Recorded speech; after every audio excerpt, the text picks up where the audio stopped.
Welcome back to another episode of HealthCap Weekly Wrap. We've got a packed show today. We're talking about new CMS reporting requirements, deeper scrutiny on affiliate relationships, a really interesting health affairs study on unions and staffing, an NLRB decision that has real-world labor implications, state-level moves that could affect who can buy senior care communities, and we'll wrap it all up with a broader assisted living and long-term care news roundup. So, a lot to get into. Yeah, this one really ties together regulation, workforce, and ownership, which honestly is where so many operators are feeling pressure right now. Exactly. So let's start at the foundation. This first one comes from the CDC through the National Healthcare Safety Network, and it's their CMS reporting requirements and deadlines document. It's not brand new, but it's still extremely relevant because it's what CMS is actively enforcing right now. Oh yeah, this is one of those things that people maybe downloaded months ago and then forgot about, but it keeps coming back around. Right.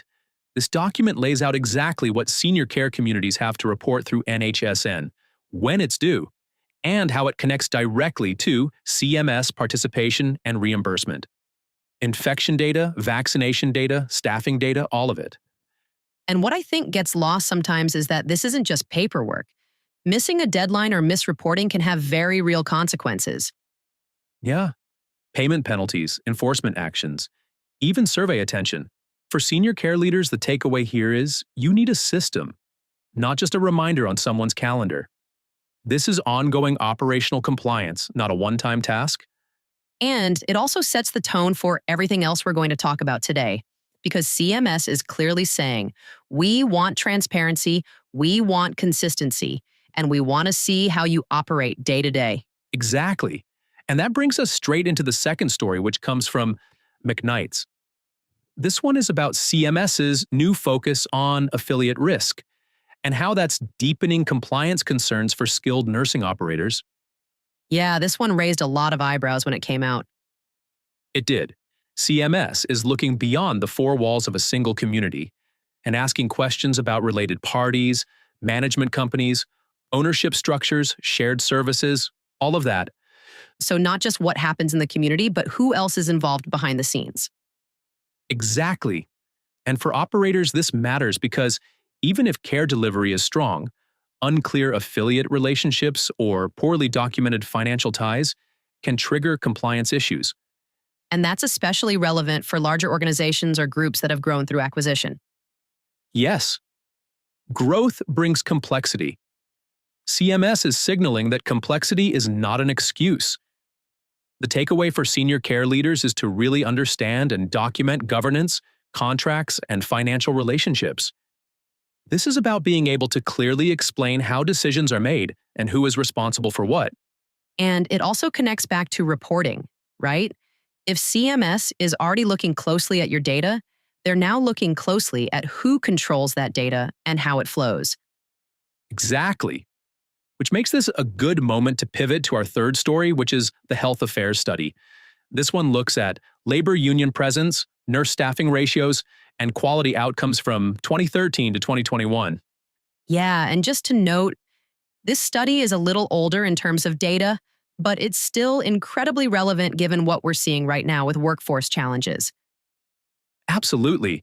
The researchers looked at whether unionized senior care communities had different staffing levels and quality outcomes compared to non-union communities. And what they found was pretty interesting. It was. The study suggests that union presence is associated with higher nurse staffing levels, and in some cases, better quality outcomes.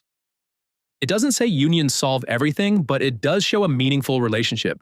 So for policymakers, this feeds into conversations about staffing mandates and workforce stability. Yes. And for operators, whether unionized or not, the takeaway is that staffing levels really matter. Workforce investment shows up in outcomes, and regulators are paying attention to that connection. And this also helps explain why labor issues are becoming such a focal point for enforcement and policy. Exactly.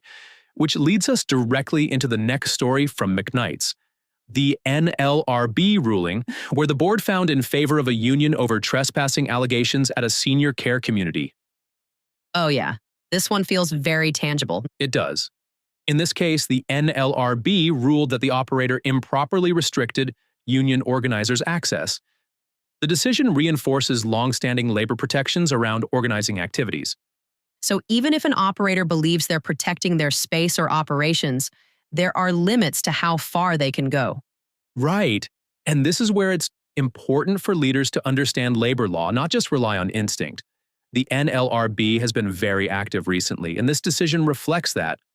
And tying it back to the health affairs study, it shows that labor dynamics aren't theoretical. They're playing out in real communities with real consequences.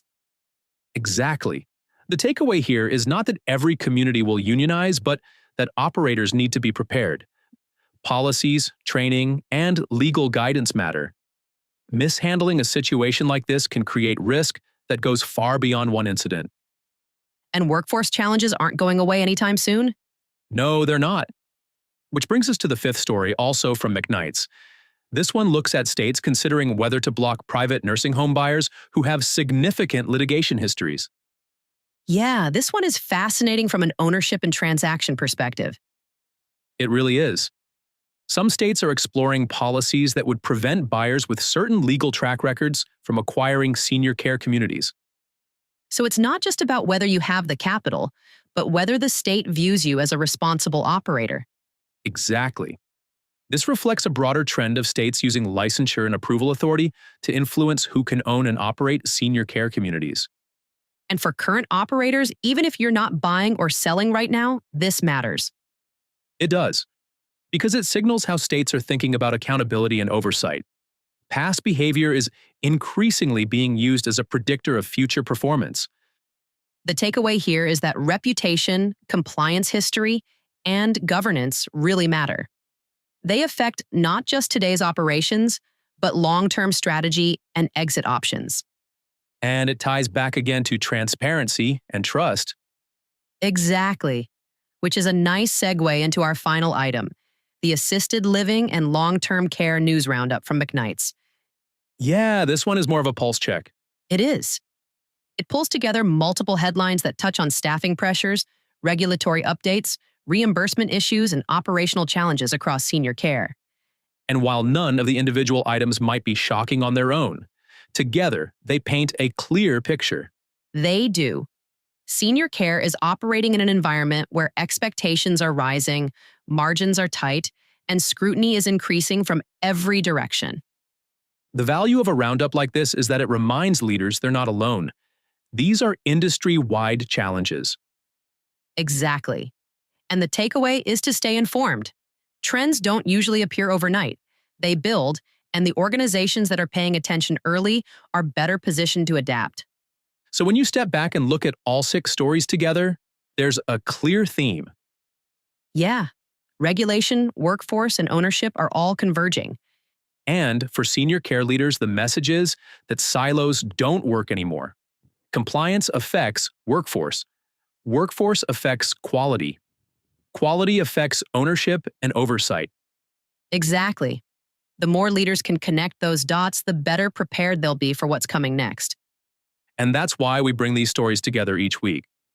Absolutely. Thanks so much for listening to this episode of HealthCap Weekly Wrap.